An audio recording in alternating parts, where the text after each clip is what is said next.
আসসালামু আলাইকুম। Welcome back to my channel. আজকে কততম দিন চলতেছে আমার একটুও মনে নাই, কিন্তু আমার সকাল বিকাল দুই বেলায় হাঁটা হচ্ছে, একদিনও মিস নেই। আজকে ফ্রাইডে, একটা বিয়ের দাওয়াত আছে, তাই একটু বেশি করেই হেঁটে নিলাম। বিকালে যেহেতু আমার হাঁটা হবে না, সকালের মিষ্টি রোদটা মুখে যখন পড়লো এত ভালো লাগতেছিল। আর আজকে আকাশে এক পাশে দেখতেছি চাঁদ, আরেক পাশে সূর্য। এত ভাল লাগছে দৃশ্যটা। তো হাঁটতে হাঁটতে চলে গেলাম নদীর তীরে।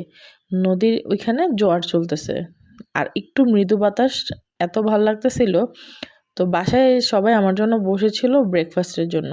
তো আমি এক কাপ চা আর একটা পরোটা খেয়ে নিলাম। খেয়ে একটু টুকটাক কাজ করে ফ্রেশ হয়ে নিলাম, অ্যাকচুয়ালি গোসল করে নিলাম।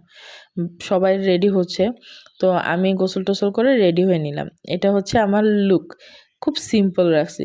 আমাকে কেমন লাগছে কমেন্টে জানিয়ে দেবেন। আমার ছেলেকে রেডি করে আমরা বের হয়ে গেলাম। আমরা সবাই মিলে একটা টমটমে উঠে গেলাম। বাড়িতে সিএনজি না, অ্যাকচুয়ালি রিক্সা আকারে যেগুলো আছে ওগুলাকে টমটম বলে। তো আমরা দুই পাশে 6 জন বসে নিলাম। আধা ঘন্টার মতো টাইম লাগলো আমাদের কমিউনিটি সেন্টারে পৌঁছাতে। পৌঁছানোর পরে সব আত্মীয় স্বজনদের দেখে খুব ভালো লাগলো। যাওয়ার সাথে সাথেই আমাদেরকে খেতে বসিয়ে দিল। একদিক দিয়ে ভালো হয়েছে, আমার যে কী পরিমাণ খিদা লাগছিল। সবাই একসাথে গোল হয়ে বসে নিলাম। টেবিল ফিল আপ না হওয়া পর্যন্ত খাবার দিচ্ছিল না, তো আমি এই ফাঁকে একটু ভিডিও করে নিলাম। খাবার দিয়ে দিল।